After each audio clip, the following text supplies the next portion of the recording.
Success मंत्रा में आपका स्वागत है। तो गाइज, आज से आप लोगों के बीच फिर से बीएसएससी थर्ड सीजीएल के लिए प्रैक्टिस सेट चलाया जा रहा है। वो प्रैक्टिस सेट है रुक्मणी पब्लिकेशन का वॉल्यूम 2। तो गाइज, अगर आप इस चैनल पे पहली बार विजिट कर रहे हैं तो चैनल को सब्सक्राइब कर दीजिए एवं बेल आइकन को दबा दीजिए ताकि जब भी मैं ऐसी वीडियो अपलोड करूँ तो सबसे पहले नोटिफिकेशन आपके पास पहुँचे। गाइज, इसमें कुल 75 प्रश्न के उत्तर जानने का प्रयास करेंगे, जिसमें सामान्य अध्ययन के 50 क्वेश्चन रहेंगे एवं सामान्य विज्ञान के 25 क्वेश्चन। तो गाइज, आपका पेपर अगले महीने 29 नवंबर को है। तो बस आप लोगों के पास सिर्फ 2 महीने का वक्त रह गया, 2 महीने से कम का वक्त रह गया है। तो गाइज, जितना आप लोग प्रैक्टिस सेट लगा लें और कमांड होना चाहिए रीजनिंग पे और मैथ पे, उसके साथ साथ सामान्य अध्ययन और सामान्य विज्ञान पे होना चाहिए। तो गाइज, इसी के साथ शुरू करते हैं प्रैक्टिस सेट नंबर 1 वॉल्यूम 2 का रुक्मणी पब्लिकेशन का, जो कि आपका पहला प्रश्न आपके फ़ोन स्क्रीन पे बोल रहा है कि पंचायती राज अधिनियम 2006 के अनुसार ग्राम सभा की बैठक की गणपूर्ति के लिए कितने सदस्य का होना आवश्यक है। तो इसमें कुल सदस्य का 20वां भाग होना आवश्यक है। ऑप्शन बी सही उत्तर हो जाएगा। अगला प्रश्न बोल रहा है कि रॉकेट नोदन किस वैज्ञानिक सिद्धांत पर आधारित है। तो ये न्यूटन के तीसरे नियम पर आधारित है। ऑप्शन बी इसका सही उत्तर हो जाएगा। वैसे तीसरे नियम क्या कहता है कि किसी वस्तु पर लगाया गया क्रिया बल वस्तु द्वारा विपरीत दिशा में लगाया गया प्रतिक्रिया बल के बराबर होता है। तो यहाँ पे आपका ऑप्शन भी सही उत्तर हो जाएगा। अगला प्रश्न, लॉर्ड कर्जन ने बंगाल के विभाजन की घोषणा किस वर्ष की थी। तो ये 1905 में की गई थी। ऑप्शन सी इसका सही उत्तर हो जाएगा, जो कि बंगाल विभाजन 16 अक्टूबर 1905 ईस्वी को प्रभावी हुआ एवं इस दिन पूरे बंगाल में शोक दिवस मनाया गया था। अगला प्रश्न, फूलों की घाटी कहाँ पर स्थित है। तो ये हिमाचल प्रदेश और उत्तराखंड हिमालय पर स्थित है। ऑप्शन डी इसका सही उत्तर हो जाएगा, जो कि फूलों की घाटी मुख्यतः चमोली जिले में स्थित है, जो कि उत्तराखंड में है एवं 1982 ईस्वी में चमोली जिले में स्थित फूलों की घाटी को राष्ट्रीय उद्यान घोषित किया गया। अगला प्रश्न, सभी शासकों को 1857 के विद्रोह में शामिल होने के लिए पत्र किसने लिखा था। तो ये बहादुर शाह जफर ने लिखा था। ऑप्शन बी इसका सही उत्तर हो जाएगा एवं इसका शासनकाल 1837 से 1857 तक रहा। लाल किला स्थित हीरा महल बहादुर शाह जफर ने ही बनवाया था। अगला प्रश्न, किस चीनी विद्वान ने भारत में बौद्ध धर्म ग्रंथों का अध्ययन किया था। तो किए थे हिंसांग ने। ऑप्शन ए इसका सही उत्तर हो जाएगा, जो कि हिंसांग हर्षवर्धन के शासनकाल में भारत आया था एवं भारत में 15 वर्षों रहकर 645 ईस्वी में चीन लौटा था। हिंसांग के अनुसार ही मथुरा उस समय सूती वस्त्रों के लिए प्रसिद्ध था, जबकि वाराणसी रेशमी वस्त्रों के लिए प्रसिद्ध था। अगला प्रश्न, निम्नलिखित में से कौन नरम दल के नेता नहीं थे। तो यहाँ पे अरविंद घोष नरम दल के नेता नहीं थे। ऑप्शन ए इसका सही उत्तर हो जाएगा। नरम दल के साथ बाल गंगाधर तिलक, लाला लाजपत राय, बिपिन चंद्रपाल और साथ ही अरविंद घोष ये गर्म दल के नेता थे। नरमपंथी नेता थे दादा भाई नौरोजी, फिरोज शाह मेहता, दिनेशा वाचा, भूमेश बनर्जी और सुनीलनाथ बनर्जी। तो गाइज, इसी के साथ आपका ऑप्शन ए सही उत्तर हो जाएगा। अगला प्रश्न बोल रहा है कि रविन्द्रनाथ टैगोर द्वारा रचित गीतांजलि मूलतः किस भाषा में लिखी गई थी। तो ये बंगाली भाषा में लिखी गई थी। ऑप्शन बी इसका सही उत्तर हो जाएगा, जो कि गीतांजलि के लिए ही 1913 ईस्वी में टैगोर को साहित्य का नोबेल पुरस्कार दिया गया।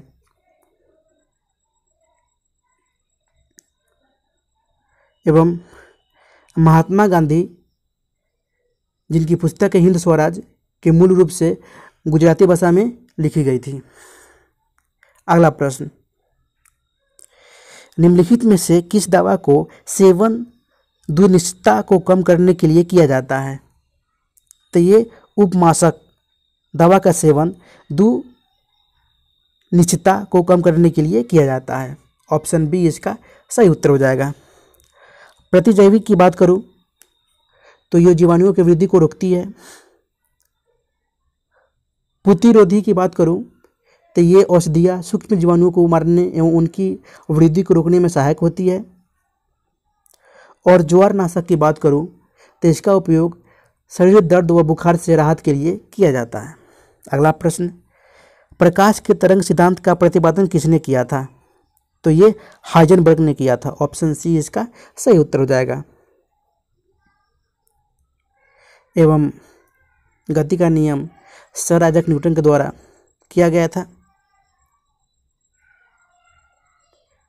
एवं विद्युत मोटर के सिद्धांत को माइकल फैराडे ने दिया था। अगला प्रश्न, भारत सरकार ने 2024 ईस्वी तक कितने नाभिकीय रिएक्टरों की स्थापना किए जाना प्रस्तावित किया था? तो ये कुल 11 नाभिकीय रिएक्टरों की स्थापना किए जाना प्रस्तावित किया है। ऑप्शन ए इसका सही उत्तर हो जाएगा। जबकि भारत में वर्तमान में 22 नाभिकीय रिएक्टर 7 विभिन्न स्थानों पर स्थापित किए जा चुके हैं। भारत 3.11% विद्युत ऊर्जा का उत्पादन नाभिकीय रिएक्टरों से करता है। अगला प्रश्न, निम्नलिखित में से कौन सा बौद्ध वास्तुकला के संबंध में सुमेलित नहीं है? तो यहाँ पे बोल रहा है कि चैत्य वृक्ष, जो कि ये सुमेलित नहीं है बौद्ध वास्तुकला के संबंध में। ऑप्शन ए इसका सही उत्तर हो जाएगा। क्योंकि चैत्य का शाब्दिक अर्थ होता है चीता संबंधी, अर्थात 100 दाह के 50 बचे हुए अवशेषों को भूमि में गाड़कर उनके ऊपर जो समाधियाँ बनाई गई है उन्हीं को प्रारंभ में चैत्य स्तूप कहा गया है। जबकि आपका स्तूप टोल्स, बिहार मठ एवं स्तंभ लक्ष्य ये सुमेलित हैं। अगला प्रश्न,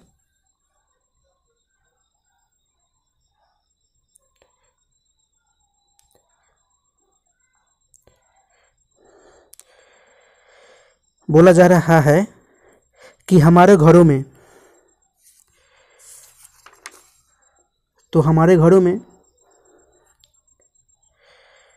तो यहाँ पे सभी उपकरण मुख्य आपूर्ति से समानांतर क्रम में जुड़े हुए रहते हैं, ये भी कथन सत्य है।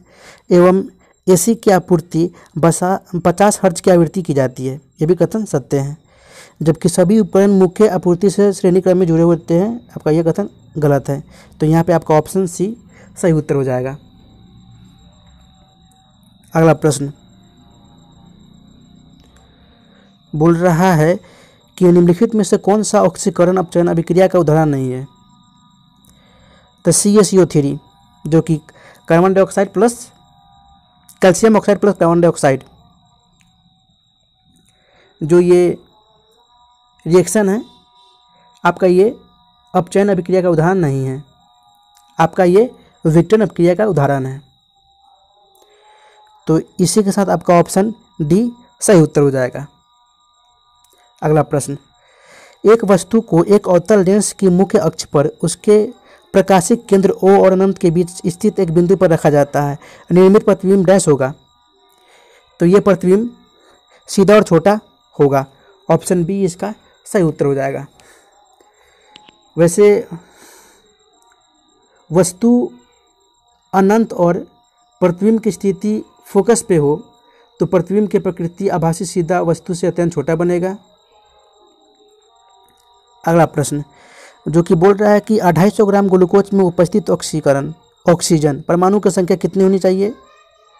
तो यहाँ पे 50.2 × 10⁻23 होनी चाहिए।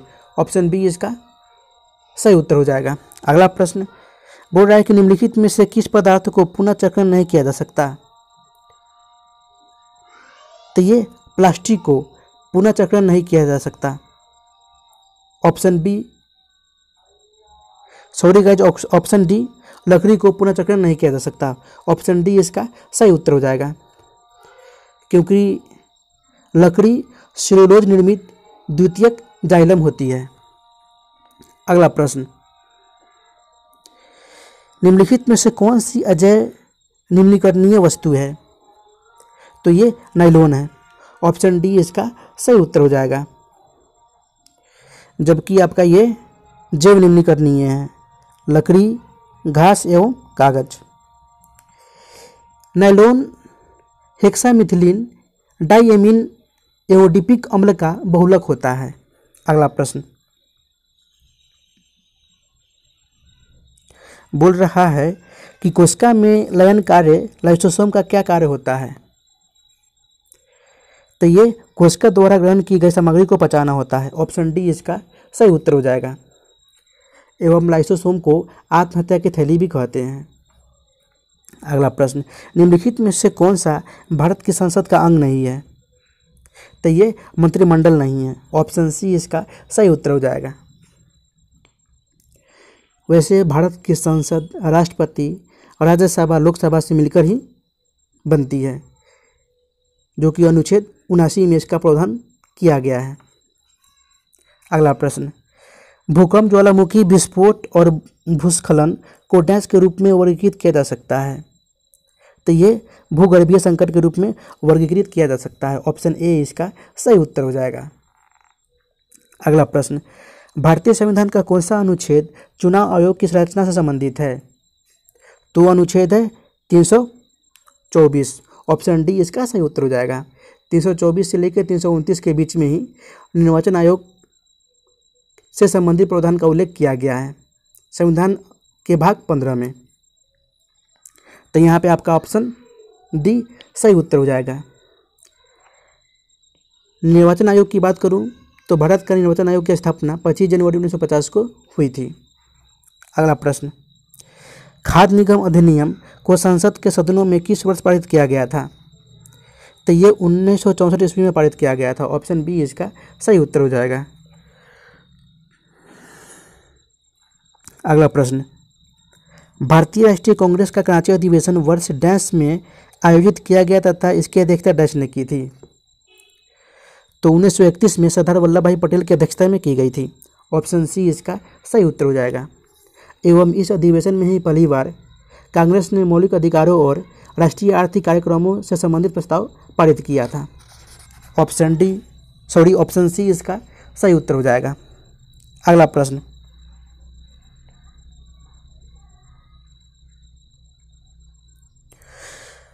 बोल रहा है कि गंगा नदी में प्रदूषण के उन्मूलन हेतु भारत सरकार ने किस वर्ष गंगा कार्य योजना चरण 1 पेश की थी? तो ये 1985 ईस्वी में पेश की गई थी। ऑप्शन ए इसका सही उत्तर हो जाएगा, जो कि 4 नवंबर 2008 ईस्वी को गंगा को राष्ट्रीय नदी घोषित किया गया था। ऑप्शन ए इसका सही उत्तर हो जाएगा। अगला प्रश्न, निम्नलिखित में से कौन भारतीय संविधान की मसौदा समिति के सदस्य नहीं थे? तो ये के.एम. पन्नीकर और एच.एन. कुंजरू नहीं थे। ऑप्शन ए इसका सही उत्तर हो जाएगा। बी.आर. अम्बेडकर की अध्यक्षता में ही गठित प्रारूप समिति की, जिसे हम बोल रहे हैं मसौदा समिति, की स्थापना हुई थी, जिसमें 7 सदस्य थे। एवं इस समिति का गठन 29 अगस्त 1947 को हुआ था। वो 7 सदस्य आपके इस प्रकार हैं: डॉक्टर अम्बेडकर, बी.आर. अम्बेडकर जो कि अध्यक्ष थे, N. Gopal Swami Ayyangarkar, Alladi Krishna Swami Ayyar, doctor K M. Munshi, Syed Mohammad Saadulla, N. Madhavrao एवं टी.टी. कृष्णामाचारी। तो यहाँ पे आपका ऑप्शन ए सही उत्तर हो जाएगा। अगला प्रश्न, 26 जनवरी 2019 ईस्वी तक प्राप्त जानकारी के अनुसार लोकसभा में डैश सीटें अनुसूचित जातियों के लिए आरक्षित है और डैश सीटें अनुसूचित जनजातियों के लिए आरक्षित है। तो यहाँ पे अनुसूचित जातियों के लिए 84 और अनुसूचित जनजातियों के लिए 47 सीटें आरक्षित है, यानी ऑप्शन ए सही उत्तर हो जाएगा। प्रथम लोकसभा का पहला अधिवेशन 13 मई 1952 ईस्वी को प्रारंभ हुआ था। अगला प्रश्न, प्रधानमंत्री रोजगार योजना वर्ष डैश में शुरू की गई थी? तो ये 1993 ईस्वी में शुरू की गई थी। ऑप्शन सी इसका सही उत्तर हो जाएगा। और रोजगार आश्वासन योजना 93 में शुरू की गई थी। राष्ट्रीय ग्रामीण रोजगार गारंटी योजना 2006 में शुरुआत की गई थी। अगला प्रश्न, बांग्लादेश के ग्रामीण बैंक की स्थापना वर्ष डैश में हुई थी? तो ये 1983 में हुई थी। ऑप्शन ए इसका सही उत्तर हो जाएगा। जो कि इस बैंक के अंतर्गत बैंकिंग ऋण और ग्रामीण गरीबी निवारण अनुसंधान परियोजना का नेतृत्व किया गया था।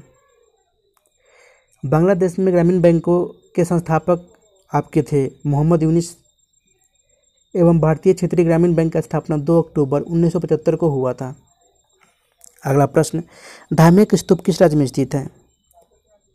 तो आपका ये उत्तर प्रदेश में स्थित है। ऑप्शन बी इसका सही उत्तर हो जाएगा।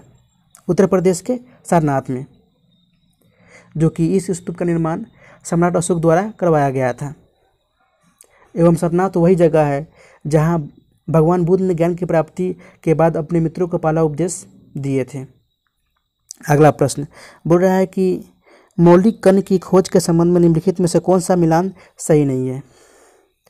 तो यहाँ पे बोला जा रहा है कि अल्फा कण जे थॉमसन इन्होंने नई खोज की थी, जबकि रदरफोर्ड ने अल्फा कण की खोज की थी। तो इसी के साथ आपका ऑप्शन डी, जो कि सुमेलित नहीं है, सही उत्तर हो जाएगा। इलेक्ट्रॉन की खोज जे थॉमसन ने की थी, न्यूट्रॉन की खोज जेम्स जेडविक ने की थी एवं प्रोटॉन की खोज ई रदरफोर्ड ने की थी। यानी आपका ऑप्शन डी सही उत्तर हो जाएगा।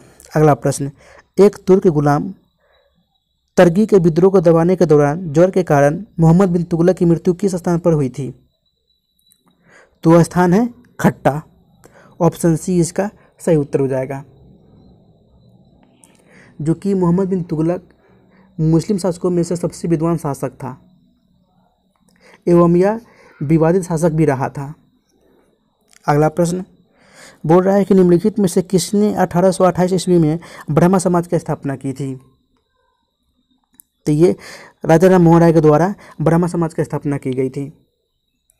आदि ब्रह्मा समाज की स्थापना की बात करूं तो ये महर्षि देवेंद्रनाथ टैगोर ने की थी और भारतीय ब्रह्मा समाज की स्थापना केशव चंद्र सेन ने की थी। तो आगे की ओर बढ़ते हैं गाइज। बोल रहा है कि केसरिया स्तूप की खोज 1998 ईस्वी में निम्नलिखित पुरातत्वविदों में से किसके नेतृत्व में एक खुदाई के दौरान हुई थी? तो के मोहम्मद के दौरान खुदाई की गई थी। ऑप्शन ए इसका सही उत्तर हो जाएगा। जो कि केसरिया स्तूप आपका ये चंपारण जिले में स्थित है एवं यह विश्व का सबसे बड़ा स्तूप माना जाता है। अगला प्रश्न बोल रहा है कि मौलिक कण के आवेश के संबंध में निम्नलिखित में से कौन सा विकल्प गलत है? तो यहाँ पे जो आपका न्यूट्रॉन -2 दिख रहा है, आपका ये कथन गलत है, ये विकल्प गलत है, क्योंकि मौलिक कण के आवेश के संबंध में इसका आवेश 0 होता है, उदासीन होता है, जबकि इलेक्ट्रॉन -1, प्रोटॉन +1 और अल्फा कण +2 होता है। तो इसी के साथ आपका ऑप्शन बी सही उत्तर हो जाएगा। अगला प्रश्न, निम्नलिखित में से कौन हिंदू विधवा पुनर्विवाह अधिनियम 1856 के सबसे प्रमुख प्रचारक थे? तो वो थे ईश्वरचंद विद्यासागर। ऑप्शन ए इसका सही उत्तर हो जाएगा। एवं शिक्षा संबंधी सुधारों में डलहौजी ने 1854 ईस्वी के ऊट डिस्पैच को लागू किया था। ऑप्शन ए इसका सही उत्तर हो जाएगा। अगला प्रश्न, ग्राम पंचायत के स्टाफ के अंतर्गत कौन शामिल नहीं है? तो यहाँ पे जिला निर्वाचन पदाधिकारी शामिल नहीं है।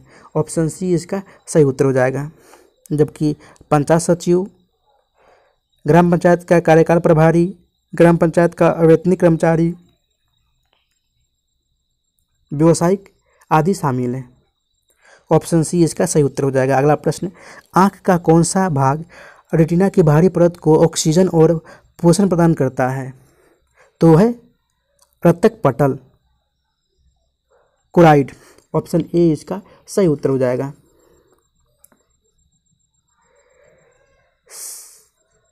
सिलहरी की बात करूं, ये सिलहरी बॉडी जो कि एक आँख का एक भाग है, फोबिया की बात करूं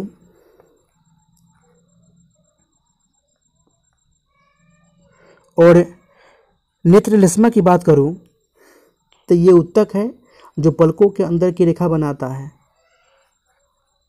अगला प्रश्न,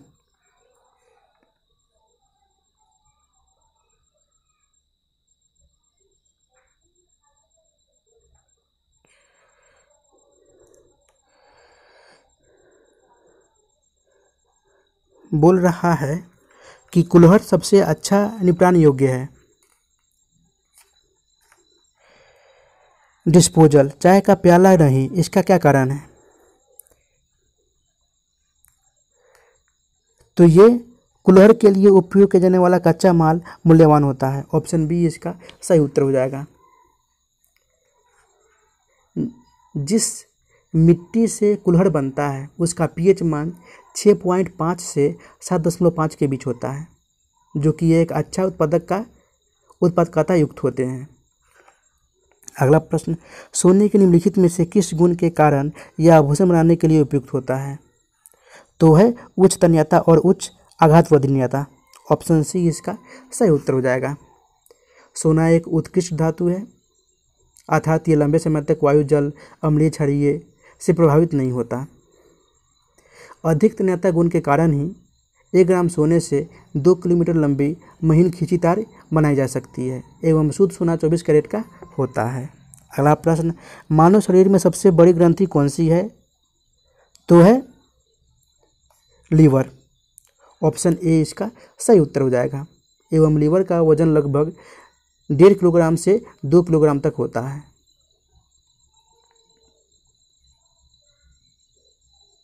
एवं लीवर प्रोटीन के उपापचय में सक्रिय भाग लेते हैं। लीवर यानी यकृत द्वारा पित्त रस स्रावित होता है। अगला प्रश्न, ब्लीचिंग पाउडर का उपयोग निम्नलिखित में से किसमें नहीं किया जाता है? तो ये पानी के अस्थायी कठोरता को दूर करने के लिए नहीं किया जाता। ऑप्शन डी इसका सही उत्तर हो जाएगा। जल के शुद्धिकरण में ब्लीचिंग पाउडर का उपयोग किया जाता है। अगला प्रश्न बोल रहा है कि मानचित्रों में डैश का उपयोग किया जाता है। तो सार्वभौमिक पारंपरिक प्रतीकों का उपयोग किया जाता है। ऑप्शन डी इसका सही उत्तर हो जाएगा। एवं विश्व का प्रथम मानचित्र का निर्माण करता है अनिंग्जी मेंडर। एवं मानचित्र 2 प्रकार के होते हैं, साधारण मानचित्र और विशिष्ट मानचित्र। एवं मानचित्र के अध्ययन को कार्टोग्राफी कहते हैं। अगला प्रश्न, पंपास घास के मैदान किस देश में पाए जाते हैं? तो ये अर्जेंटीना में पाए जाते हैं। वैसे ब्राज़ील भी होता अगर अर्जेंटीना ऑप्शन में ना होता तो, लेकिन यहाँ पे अर्जेंटीना दे रखा है तो ऑप्शन इसी के साथ ऑप्शन ए होगा, अर्जेंटीना। वैसे उष्णकटिबंधीय और शीतोष्णकटिबंधीय घास स्थल होते हैं। पंपास, प्रेयरी, वेल्ड, स्टेपेटीज, डाउन्स आपका ये शीतोष्णकटिबंधीय घास स्थल है, जबकि सवाना, कंपास, लानोस आपका ये उष्णकटिबंधीय घास स्थल है। इसी के साथ आपका ऑप्शन ए सही उत्तर हो जाएगा। अगला प्रश्न, भारत का निम्न में से कौन सा राज्य सर्दियों में बाढ़ का सामना करता है? तो है तमिलनाडु। ऑप्शन बी इसका सही उत्तर हो जाएगा। जाड़े के दिन में तमिलनाडु के तटों पर वर्षा लौटती हुई मानसून के कारण होती है, जो कि यहाँ दक्षिण पश्चिम मानसून द्वारा काफ़ी कम वर्षा होती है। अगला प्रश्न बोल रहा है कि नगर पंचायत में सदस्यों की संख्या कितनी होती है? तो ये 10 से 25 तक होती है। ऑप्शन ए इसका सही उत्तर हो जाएगा। नगर पंचायत ऐसी प्रशासनिक बस्ती को कहते हैं जो गांव से बड़ा और नगर से छोटा होता है। अध्यक्ष तथा सदस्यों का निर्वाचन जनता द्वारा प्रत्यक्ष रूप से की जाती है। अगला प्रश्न जो कि बोल रहा है कि निम्नलिखित में से कौन सा संस्थान स्वास्थ्य क्षेत्र के अंतर्गत आता है? तो आता है ICMR।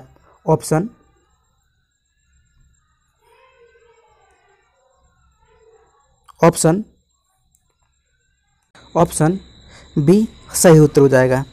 ICMR, जिसका फुल फॉर्म होता है Indian council of medical research, एवं इसकी स्थापना 1911 में की गई थी। UGC की बात करूं तो इसकी स्थापना 1953 में की गई थी। NCTE की बात करूं तो इसकी स्थापना 1995 में की गई थी, एवं NCERT की स्थापना 1961 में की गई थी। तो इसी के साथ आपका ऑप्शन बी सही उत्तर हो जाएगा। अगला प्रश्न बोल रहा है कि भारत के निम्नलिखित में किस राज्य संघीय प्रदेश की सीमा नेपाल से नहीं लगती? तो है जम्मू कश्मीर, जबकि उत्तराखंड, बिहार और उत्तर प्रदेश की सीमा नेपाल से लगती है। तो ऑप्शन सी इसका सही उत्तर हो जाएगा।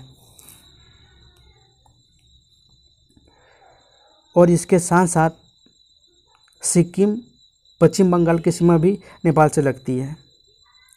नेपाल और ब्रिटिश के बीच 1816 की सुगौली की संधि के बाद ही इसका सीमा का गठन किया गया था। 1950 ईस्वी में भारत नेपाल में treaty of peace and friendship हुई थी।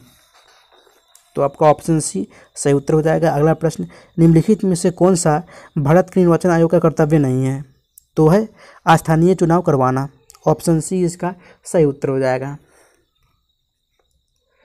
स्थानीय निकाय एवं नगर पालिका का चुनाव कराने का दायित्व तो राज्य निर्वाचन आयोग का है, जो कि संविधान के भाग 15 के तहत अनुच्छेद 324 से 29 तक निर्वाचन से संबंधित का प्रावधान उल्लेख किया गया है। जबकि निर्वाचन आयोग का मुख्य कार्य चुनाव क्षेत्रों का परिसीमन, मतदाता सूचियों को तैयार करवाना, राजनीतिक दलों को आरक्षित चुनाव चिन्ह प्रदान करना, चुनाव करवाना तथा राजनीतिक दलों के लिए आचार संहिता तैयार करवाना आदि मुख्य कार्य हैं। अगला प्रश्न बोल रहा है कि भारत का संविधान डैश के बीच निर्मित हुआ था? तो ये दिसंबर 1946 से नवंबर 1949 ईस्वी के मध्य निर्मित हुआ था। ऑप्शन बी इसका सही उत्तर हो जाएगा। एवं इसमें समय 2 साल 11 महीने 18 दिन लगे थे। संविधान सभा का गठन कैबिनेट मिशन के प्रस्ताव पे हुआ था, जो कि प्रथम बैठक 9 दिसंबर 1946 को हुआ था। संविधान बनकर तैयार 26 नवंबर 1949 को हो गया था। एवं संविधान सभा का विचार सर्वप्रथम किसने दिया था? तो वो थे एम.एन. रॉय ने। अगला प्रश्न बोल रहा है कि नेशनल पीपल्स पार्टी, जो पहले एक राज्य राजनीतिक दल थी, को किस वर्ष राष्ट्रीय राजनीतिक दल के रूप में मान्यता दी गई थी? तो ये 2019 ईस्वी में मान्यता दी गई थी। ऑप्शन बी इसका सही उत्तर हो जाएगा। वैसे वर्तमान में कुल 8 राष्ट्रीय पार्टी हैं। वो है राष्ट्रीय कांग्रेस पार्टी, जिसकी स्थापना 1885 में की गई थी। भारतीय कम्युनिस्ट पार्टी, जिसकी स्थापना 1925 में की गई थी। मार्क्सवादी कम्युनिस्ट पार्टी, जिसकी स्थापना 1964 में की गई थी। भारतीय जनता पार्टी, जिसकी स्थापना 1980 में की गई थी। बहुजन समाज पार्टी, जिसकी स्थापना 1984 में की गई थी। राष्ट्रवादी कांग्रेस पार्टी, जिसकी स्थापना 1999 में की गई थी। तृणमूल कांग्रेस पार्टी, जिसकी स्थापना 1998 में की गई थी। एवं नेशनल पीपल्स पार्टी, जिसकी स्थापना 2013 में की गई थी। अगला प्रश्न बोल रहा है कि भारत पर 1929 ईस्वी के महामंदी के प्रभाव के संबंध में निम्नलिखित में से कौन सा कथन सही नहीं है? तो बोल रहा है कि औपनिवेशिक सरकार ने राजस्व मांग को कम कर दिया था। ये कथन सही नहीं है। ऑप्शन सी इसका सही उत्तर हो जाएगा। विश्व आर्थिक मंदी, जो कि 1929 से 33 के मध्य रही थी। अगला प्रश्न बोल रहा है कि निम्न में से कौन सा नेपाल में हुए लोकप्रिय संघर्षों में शामिल नहीं है? तो है स्वराज आंदोलन। ऑप्शन सी इसका सही उत्तर हो जाएगा, क्योंकि नेपाल में 1990 के दशक में लोकतंत्र आंदोलन चला था। 1950 से 51 में नेपाल में लोकतंत्र के लिए प्रथम आंदोलन चला था। एवं 2008 ईस्वी में नेपाल में गणतंत्र की स्थापना हुई एवं राजतंत्र समाप्त हो गया। अगला प्रश्न बोल रहा है कि मानव विकास सूचकांक निम्न में से किस अंतर्राष्ट्रीय संस्थान द्वारा प्रकाशित किया जाता है? तो ये यूएनडीपी द्वारा प्रकाशित किया जाता है। ऑप्शन सी इसका सही उत्तर हो जाएगा। एवं इसकी स्थापना 1965 में की गई थी। एवं यूएनडीपी 1990 से ही मानव विकास सूचकांक जारी करता है। एवं भारत में प्रथम मानव रिपोर्ट 2002 में जारी किया गया था। अगला प्रश्न बोल रहा है कि लोकतंत्र में निर्णय लेने की अभिलक्षणिक विशेषता डैश है। तो है निर्णयों के संबंध में जनता के लिए पारदर्शिता। ऑप्शन सी इसका सही उत्तर हो जाएगा। लोकतंत्र का अर्थ है जनता का शासन। जनता द्वारा जनता के लिए या जनता के हित में शासन किया जाता है। विश्व का प्रथम लोकतंत्र देश अमेरिका है, जबकि भारत विश्व का सबसे बड़ा लोकतंत्र देश है। अगला प्रश्न चंगेज खा किस जनजाति से संबंधित है। तो ये मंगोल जनजाति से संबंधित है। ऑप्शन डी इसका सही उत्तर हो जाएगा, जो कि यह मंगोलिया देश के रहने वाले थे एवं इनका जन्म 1162 ईस्वी में हुआ था। अगला प्रश्न बोल रहा है कि मंडल आयोग की स्थापना के समय भारत के या की प्रधानमंत्री कौन थे। तो वो थे मोरारजी देसाई। ऑप्शन बी इसका सही उत्तर हो जाएगा, जो कि ये प्रथम गैर कांग्रेसी प्रधानमंत्री थे। अगला प्रश्न यदि किसी व्यक्ति को उसकी जाति के आधार पर सरकारी नौकरी से वंचित किया जाता है तो यह भारतीय संविधान द्वारा प्रदान किए गए निम्नलिखित मौलिक अधिकारों में से किसका उल्लंघन होगा। तो ये अनुच्छेद 16 का उल्लंघन होगा। ऑप्शन बी इसका सही उत्तर हो जाएगा, क्योंकि अनुच्छेद 16 में अवसर की समानता प्रदान किया गया है। सरकार द्वारा नियोजित पदों में कोई भेदभाव नहीं किया जाएगा। अनुच्छेद 17 की बात करूं तो इसमें अस्पृश्यता का निषेध किया गया है। अनुच्छेद 14 की बात करूं तो इसमें कानून का शासन स्थापित किया गया है। और अनुच्छेद 19 के 1 के क में स्वतंत्रता और अभिव्यक्ति की स्वतंत्रता की बोलने की आज़ादी का अधिकार दिया गया है। तो इसी के साथ आपका ऑप्शन भी सही उत्तर हो जाएगा। अगला प्रश्न प्रधानमंत्री श्री नरेंद्र मोदी की जीवनी मोदी एक तारे का अतुल्य उदय के लेखक कौन है। तो है तरुण विजय। ऑप्शन बी इसका सही उत्तर हो जाएगा। अगला प्रश्न हिंदुस्तान एरोनॉटिक्स लिमिटेड का मुख्यालय कहाँ स्थित है। तो ये बेंगलुरु में स्थित है, कर्नाटक के बेंगलुरु में। ऑप्शन बी इसका सही उत्तर हो जाएगा। एवं इसकी स्थापना जैसे बोलते हैं SCL 1940 में किया गया था। अगला प्रश्न बोल रहा है कि एक विषम ज्ञात कीजिए। तो हाथी चिंगराना ये हो सकता है सुमिलित हो, घोड़े एवं हिनहिनाना करता है, कुत्ते भौंकता है, जबकि ऊँट दहाड़ता है नहीं। तो इसी के साथ आपका ऑप्शन सी सही उत्तर हो जाएगा। अगला प्रश्न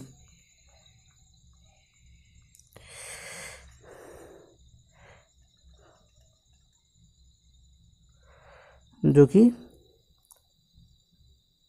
बोला जा रहा है यहाँ पे पानी के शुद्धिकरण की कौन सी पद्धति कीटाणुओं को नहीं मारती। तो है छानना। ऑप्शन बी इसका सही उत्तर हो जाएगा, क्योंकि छानने की विधि से अघुलनशील ठोस पदार्थों को किसी तरल के मिश्रण से पृथक किया जाता है, जैसे गंदे पानी का शुद्धिकरण। पानी को शुद्ध करने के लिए इसे उबालना सबसे अच्छे उपाय में शामिल है। एवं क्लोरीनीकरण की बात करूं तो यह प्रक्रिया में ब्लीचिंग पाउडर का उपयोग करके जल शुद्ध किया जाता है। क्लोरीन जल में उपस्थित कीटाणुओं को नष्ट कर देती है। अगला प्रश्न बोल रहा है कि वह सर्वाधिक सुविधापूर्ण दूरी जिस पर कोई व्यक्ति सामान्य आंखों से पढ़ सकता है। तो है 25 सेंटीमीटर की दूरी। ऑप्शन ए इसका सही उत्तर हो जाएगा। वैसे मानव नेत्र में उत्तल लेंस होते हैं। यह रेटिना पर वस्तु का उल्टा वास्तविक और छोटा प्रतिबिंब का निर्माण करता है। मानव नेत्र में प्रकाश कॉर्निया के द्वारा ही प्रवेश करता है एवं नेत्र का रंग आरिस पर निर्भर करता है। फलों के रस में मिलाए जाने वाले खमीर में होने वाले अवयवी श्वसन में शर्करा किस रासायनिक पदार्थ में बदल जाता है। तो ये अल्कोहल में बदल जाता है। ऑप्शन डी इसका सही उत्तर हो जाएगा। अवायवीय श्वसन ऑक्सीजन की अनुपस्थिति में होता है जिससे हम इस क्रिया को किण्वन कहते हैं। अगला प्रश्न बोल रहा है कि चुंबक का वह महत्वपूर्ण गुण जिसका उपयोग नाविकों तथा यात्रियों द्वारा प्राचीन काल से किया जाता रहा है, तो है दिशा संबंधी गुण। ऑप्शन सी इसका सही उत्तर हो जाएगा। अगला प्रश्न बोल रहा है कि 4 कक्षीय हृदय वाले सरीसृप का नाम चुनें, तो है मगरमच्छ, जिसमें 4 कक्षीय हृदय होता है। 3 कक्षीय की बात करूं तो ये वैरनस, छिपकली और गिरगिट में होते हैं। वैसे मनुष्य में भी 4 कक्षीय हृदय होते हैं। एवं मत्स्य में, मछली में 2 कक्षीय हृदय होते हैं। अगला प्रश्न बोल रहा है कि हृदय, धमनियों तथा शिराएं एक साथ कार्य करती है, यह संगठन के किस स्तर का उदाहरण है? तो ये अंग प्रणाली का उदाहरण है। ऑप्शन बी इसका सही उत्तर हो जाएगा।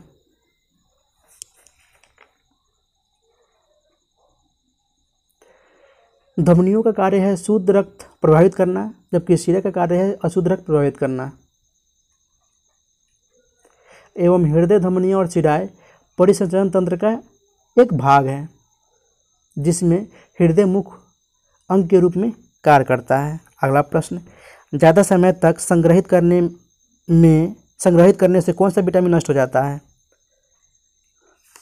तो विटामिन है ऑप्शन ए, विटामिन सी, जिसे हम एस्कॉर्बिक एसिड कहते हैं। एवं इसकी कमी से स्कर्वी रोग हो जाता है। एवं विटामिन सी को खाना को ज़्यादा पकाने से तथा धोने से समाप्त हो जाता है विटामिन सी। विटामिन डी की बात करूं तो इसको हम कैल्सीफेरोल कहते हैं। एवं इसकी कमी से रिकेट्स होता है। विटामिन बी की कमी से बेरी की बीमारी होती है। अगला प्रश्न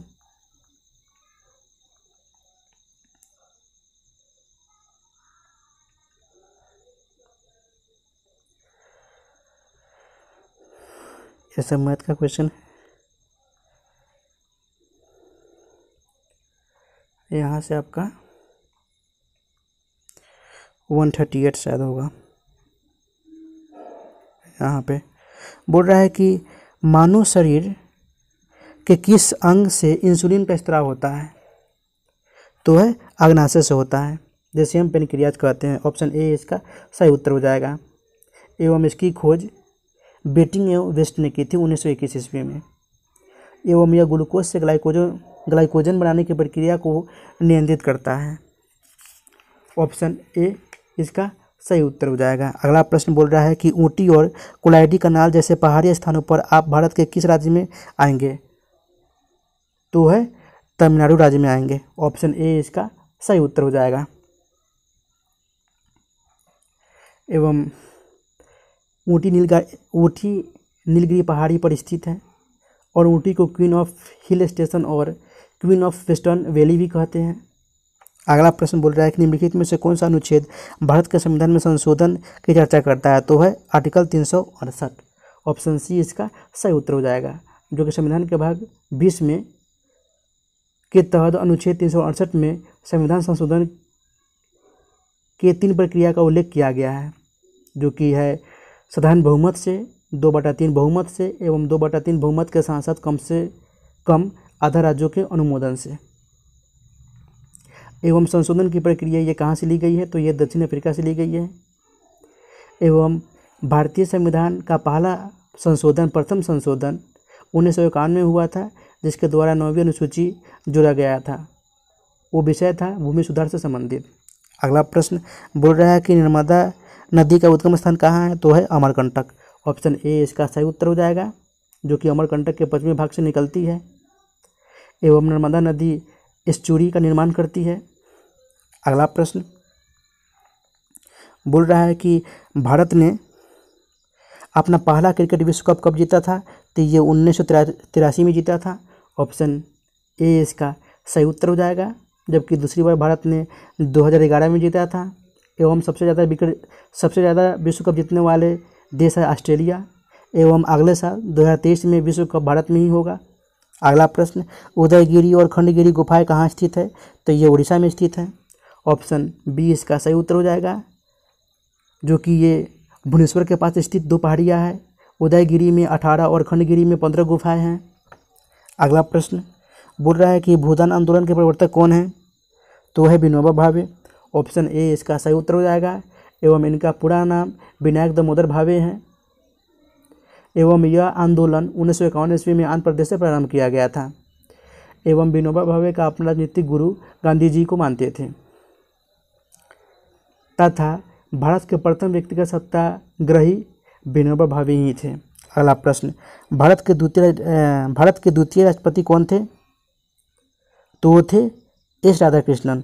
ऑप्शन बी इसका सही उत्तर हो जाएगा।